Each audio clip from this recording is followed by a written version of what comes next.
I'm fully charged with psycho energy! No more waiting around! Let's get into this week's WIAGW! I have been so busy partying with friends and doing photo shoots all over the world, like shit like that. But I promise I'll do more Facebook posts now.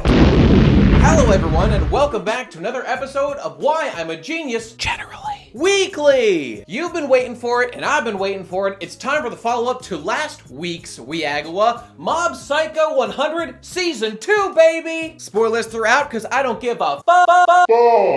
I've watched it, I've thought about it, I have things to say on my mind, so let's go. Mob Psycho Season 2 just aired, motherfuckers. It wrapped a couple weeks ago, and I've already been hearing people saying some very positive things. And so first of all, to answer the most obvious question off the top of your head, is Season 2 better than Season 1? Yes. This season, I would say, had bigger emotional highs, more consistent pacing throughout, and I must say, better fights. Now, the big group fight at the end of Season 1 was great, but there's some stuff in Season 2 that really takes it to a new level. Perhaps a slight decrease on the overall experimentation in animation that Bones, the studio that animated both seasons, did, but nonetheless, not beating around the bush, Season 2, little bit better, but both are fantastic. And thus, I have heard some people bandying about that Mob Psycho might already be a modern classic. Dare I say, a best anime ever? But let me say this before we get into specifics. Mob Psycho is the kind of anime that I want my kids to watch as they grow up. I hope the kids of this modern era are watching Mob Psycho. And isn't it airing on like Toonami, Adult Swim, something like that? Call me a conformist, but I must agree with some of the discussion I've been hearing. That is, Mob Psycho is the anime we need. I'm talking about tangible, useful messages in our everyday life about self-improvement, self-ownership, with dope action, dope fight scenes, a pretty compelling narrative, but crucially, a giant element of comedy that subverts a lot of the over-seriousness that series like this can be subjected to and keeps things from feeling too stiff. It keeps it loose, it keeps it fast, but oh baby, does it keep the heart. This is probably my favorite anime I've seen since Oshiete Galko-chan. That being said, I've been too busy to watch many lately. Oops! The season is divided into 3 general arcs. There's the mob development / daily slice of life first arc. That's like 5 episodes. Then you get a 2-episode little Reagan development arc where we get more into Reagan's character. And finally, there's the follow-up to the end of last season, the Claw arc, where we have the final battle against the higher echelons of Claw and the big fight against the boss finally happens. But additionally, in that build-up to the end part of the series, at the beginning of the season, there was a lot of seeds that were planted. Ooh, where Mob learns a bunch of abilities that are going to come back later in the series. 1, plant control. 2, giving and receiving energy from other things. And 3, possibly most crucially, we really hit home with Mob's development of empathy for other people that he's fighting or debating with or what have you. Specifically, that having to do with evil spirits, with the little section he has with the family of spirits that aren't evil, despite him being pressured to banish them just because they're being ghosts. You could call that discrimination. And when Mob's in that situation, amongst others, he really pushes back. You can feel him developing his own personality and his own backbone, resisting what other people just tell him to do, and we really see him growing up. The empathy for those spirits, of course, building up to his later encounter with Mogami, an ex-psychic who committed suicide and became an evil spirit, and has a whole big thing with him. Last season was largely defined by him doing what Reagan told him to do, including the climax of the entire arc with the whole gratitude section. But now, especially at the beginning of the Reagan arc, when Reagan snaps at Mob and kind of downplays him and says, you need to just do what I told you. Your friends are trying to manipulate you. Totally going into the dark side of the manipulation that Reagan can do to Mob. It's at this point that Mob tells him to step off. These are my real friends, Reagan, and this is fucked up what you're saying to me. So much so that this causes a temporary split of Mob and Reagan that was a really heart-rending period of the show where Reagan goes and does some self-reflection. So Reagan finally faces the fire here of, manipulating Mob and lying to him and all that,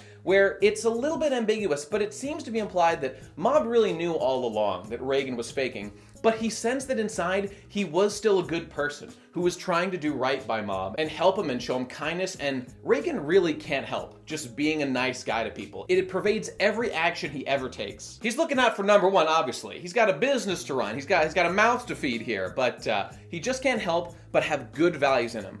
I bet he's got great parents. Mob's growth also being displayed in various ways, like when he enters the marathon, he's trying to work up the energy to place in the top 10 of the marathon, and if he's able to do so, he vows to confess his feelings to Tsubomi-chan, the girls that he's had all these feelings for so long. And just that act itself, in addition to taking the physical effort to train himself to be better, those are things that Mob would not have done before season 1. And to physically see Mob increasing his stamina and running, and physically growing and developing his muscles through his own hard work, not just a psychic cheat that he was born with. This is the real shit right here. Look at the development here.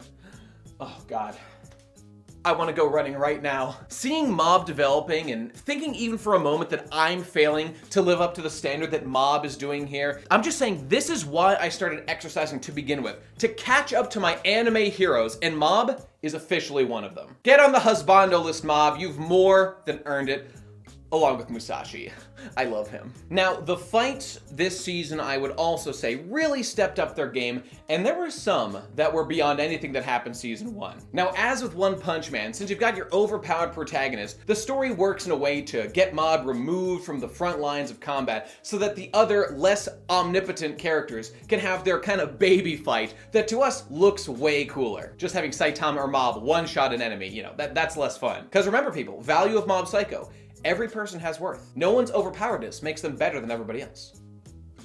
Smart. That being said, the fight against Teleport Blind Predict Movement Man was like the best fight I've seen in a long ass time. Probably since One Punch Man season 1. Haven't watched season 2 yet. We'll get to that soon. Claw has really become an intimidating force now, and we see this where the boss is finally here. He shows up. We see more agents of Claw finally appearing, you know, seemingly kidnapping Mob's family, possibly killing them, setting Mob off in his berserker rage, as well as us meeting the ultimate 5 members of the Claw organization. Things really feel like they're at a boiling point now, whereas, you know, with season 1, it was just the Division 7 head. I think. Now that the boss himself has shown up, is a factor in the story, and initiates his plan to take over the world. Now we have a real enemy to fight with large stakes. And when they demolish much of Seasoning City where Mob and his friends all live, shit feels pretty intense. And following this up with the great fight scenes, just made for a great climax. So again, all these little fights happening between, you know, Scar members and Teru and Ritsu and all our boys, that's all fine, but it culminates on our boy the Teleporter Man. We immediately are impressed by him when he kidnaps the fucking Prime Minister of Japan, and we see him pull some fancy footwork, avoiding getting shot, all that cool stuff. This guy being said to be the strongest of the Ultimate 5 really proves it. A couple people like Teru fight him here and there, but when you finally get to the end, we have essentially the entire cast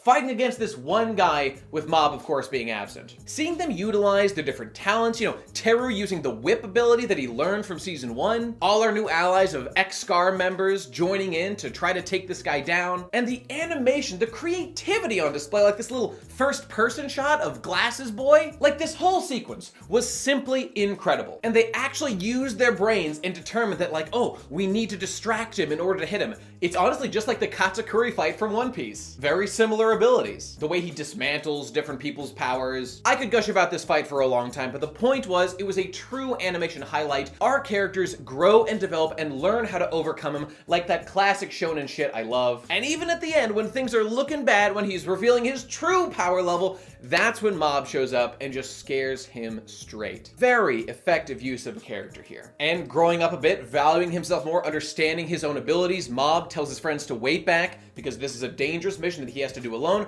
marching up to go confront the boss, getting through the umbrella guy that we'll talk about later, and finally getting to the boss, which is the real big showstopper. Now, while I enjoyed this fight quite a bit, with the finale being truly spectacular, the choreography and all that wasn't as impressive to me as the fight with Teleporter Man, but nonetheless, we get to see what a truly overpowered psychic looks like at full power in this exchange. Just tremendous. Truly tremendous. The fight may have been a bit of a cliche as well, you know, egomaniacal bad guy, thinks that he's the most powerful one and deserves to rule through force alone because it's his birthright, and Mob fighting for truth, justice, freedom, and the American way. But on that note, that takes us to the ideological and values clash happening here. The best example of this, I think, is depicted in Umbrella-kun. This guy was a sad, shut-in NEET who was terrified to go outside, but was also a danger to the people around him because of his incredible psychic powers. Those powers made him creepy to other people, that increased his anxiety. Being made fun of for his creepy psychic powers just made him more anxious. This made his psychic powers lash out, making people hate him more, and it was an endless cycle of negativity, culminating in him being a sad shut-in who's scared to have people enter because he can't control his powers. But when the boss finally showed up, having heard about this guy and wanting to recruit him,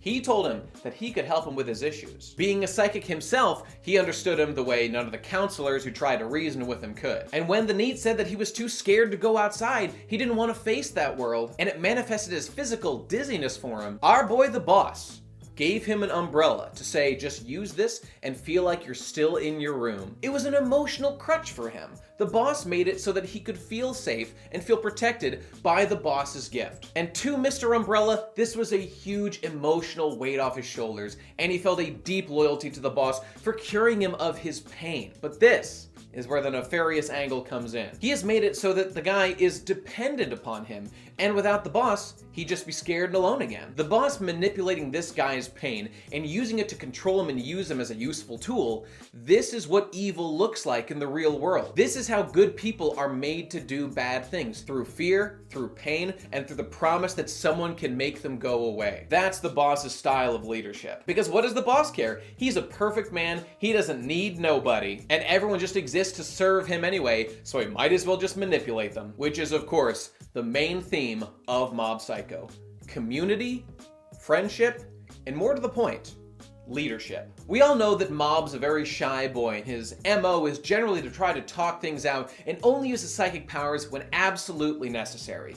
Claw, led by the boss, are the antithesis of this. They want to dominate with their psychic power because they think that might makes right, makes them should rule the world. And in the final battle, the boss, who's been collecting all this energy into himself for 20 years and is storing it up, when he finally clashes against Mob. At first, Mob tries to reason with him. He sees that the boss is a real sociopath who cannot be reasoned with and resolves to use his full power. And in that clash, the boss is not necessarily overpowered, but loses control over the huge amount of energy contained within him. It's at this moment that he reflects on what Mob was saying to him.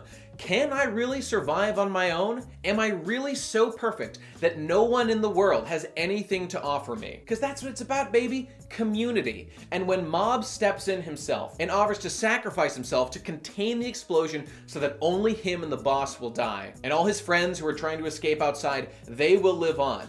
The boss can't conceive of why someone as powerful as Mob would give himself up for these lesser creatures. Obviously, Mob sees something in them that the boss does not. The boss may be super powerful, he may be stronger than everybody else, but he had a family once. A family that when he really thinks about it, he misses deeply. His son is one of the main people attempting to destroy him. That's never a good look. Mob's not perfect, he knows it, and he's just trying to share that with the boss so that the boss can turn his ways around and start being helpful to the world the way the ex-members of Claw have also started to be in themselves. And touching on the subject of leadership. In season 1, as I've been saying, Mob is a little more timid, he has less backbone, and he just lets Reagan kind of guide him in the path that he chooses for him. But the thing about Reagan is that despite his lapse here and there, Reagan really does have Mob's best interest at heart, which is undeniably proven in the season when Mob himself, who is already growing out of Reagan's control, recognizes it. And that's the thing about Reagan.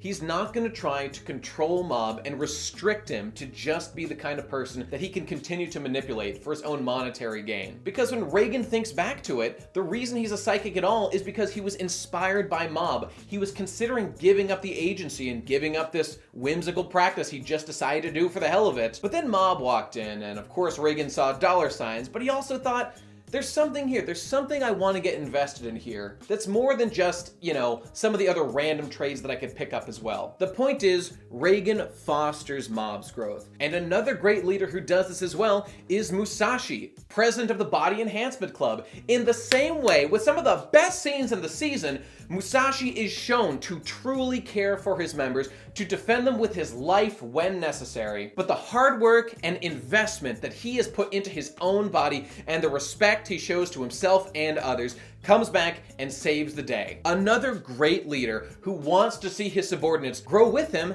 and grow past him. And obviously this is the complete opposite of leaders like Dimple when he was running that religious cult, the division leader of Claw, and of course the boss of Claw himself, and others. These people view others as tools to be manipulated and value extracted from, giving nothing back in return. This is how you get a dysfunctional organization, my dudes. You gotta make people happy to be working with you and happy to be investing their time in you. Whether it's through fair compensation, being treated respectfully, fostering their growth, or anything else. Yes, Mob has grown beyond the need for Reagan's direct tutelage, but he still chooses to associate with him because he doesn't feel manipulated. He feels like Reagan's been such a boon to his growth. And of course, this is the same with the Body Enhancement Club. Mob has real friends now who don't just think he's creepy because he has psychic powers. And he got there by building himself up on the inside and outside, bit by bit by bit, and always showing respect and faith in his fellow man. The boss was too close-minded to realize that there might be anything that he could get from other people.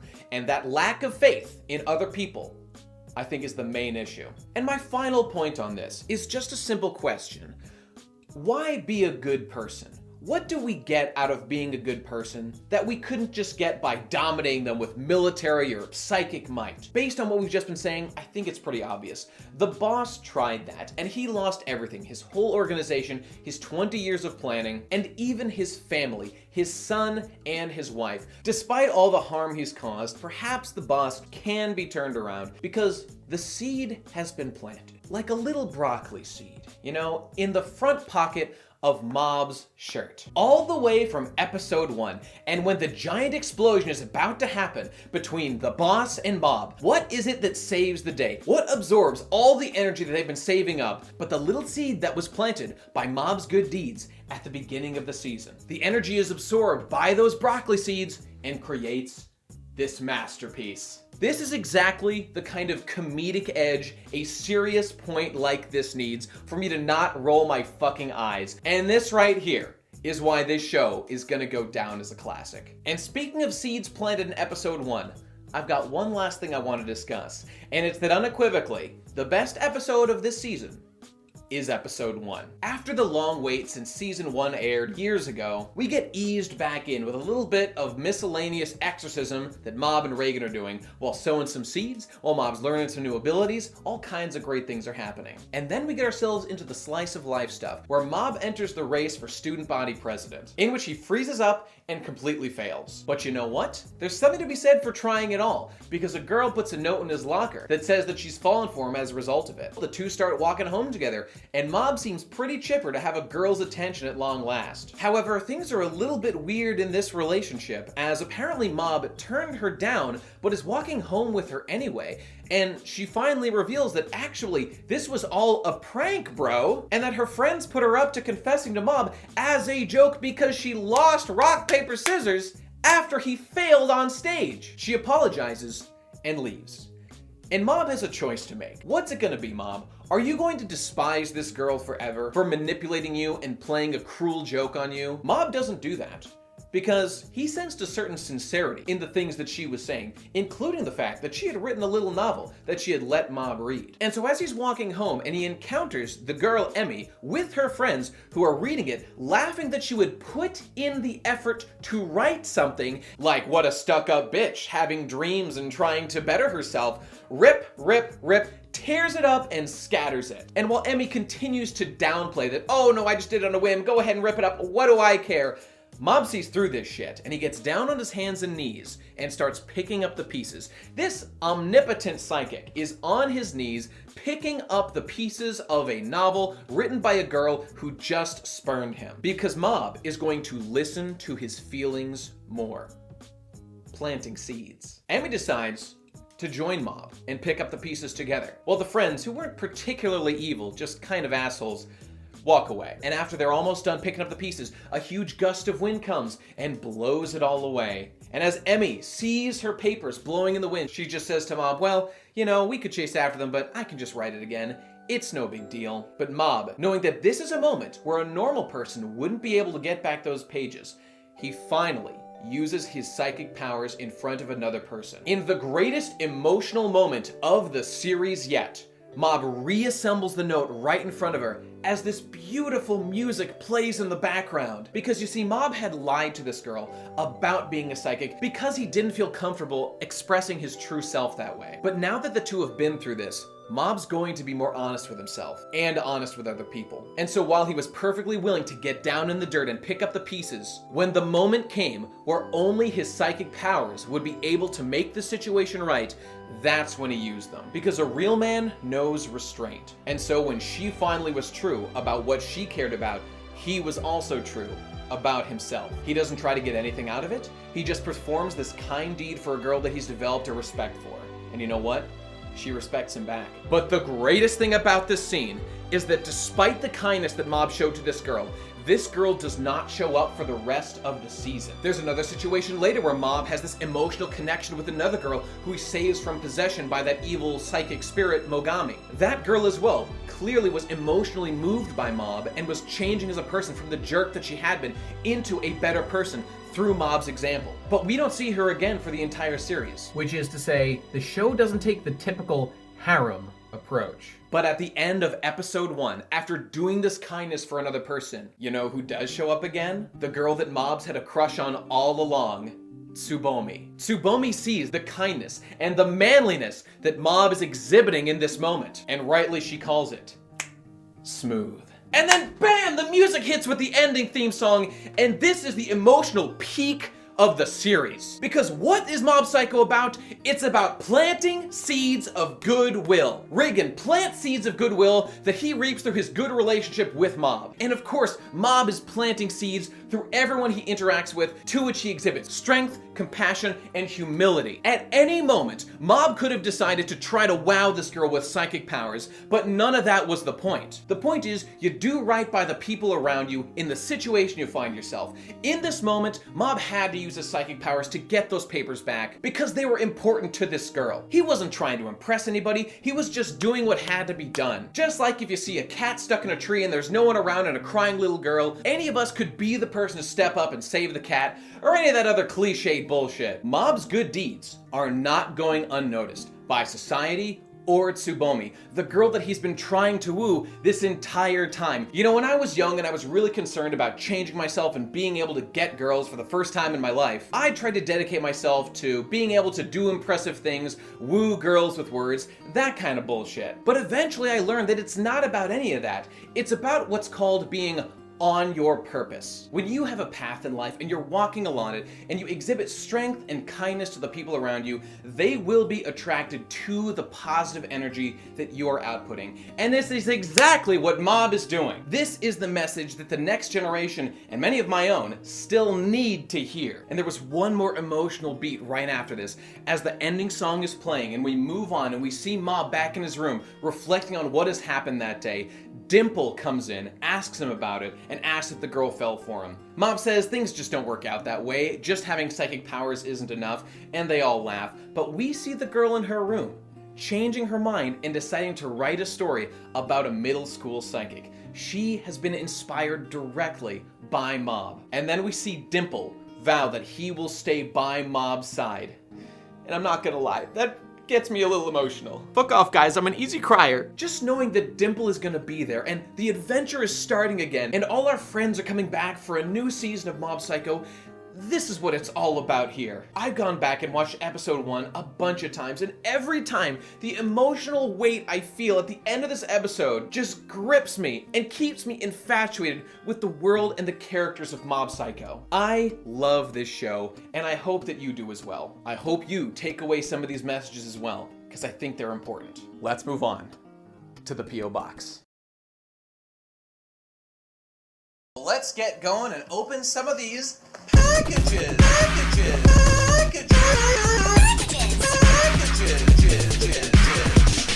the monkey god! Alright, ladies and gentlemen, we are just going to do one again today because I'm frankly low on time. This is from Mark. Dear BGE, Thank you for your input before. It's honestly what my family has been saying to me, but it's been different hearing it from a peer. I have come to a compromise in working more and also taking part-time classes on the side, just to get my feet under me slowly. Also, the Kung Fu Boy training is going well.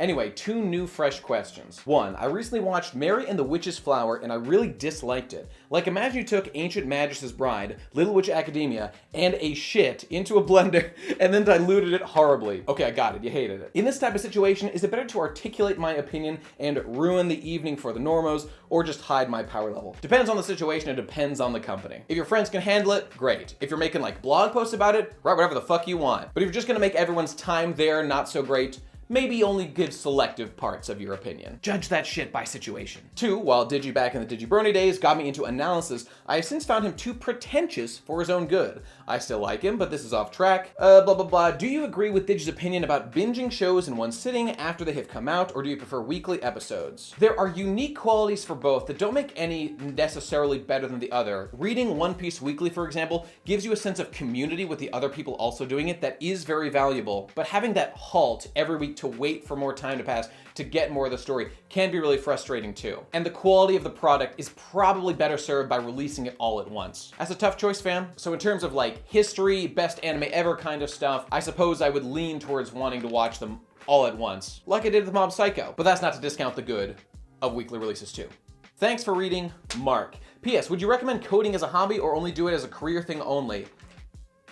Both. And a double PS, sorry for the strange colors on the paper, want to recycle paper, I don't give a shit about you. There's some printer shit here. Thanks, Mark, appreciate that. But more importantly, 200 yen. All right, everybody, that's it. That's all the time I got. I gotta rush this thing out. I'm on a busy schedule. More to come soon. I will see you in a while, my dudes. This has been another episode of WIAGW. Les cookies are ready. Patreon, Twitter, Redbubble, all the other links down below. Send me your WIAGW noises. I gotta get the flip out of here. Charging up my Cycle Blast.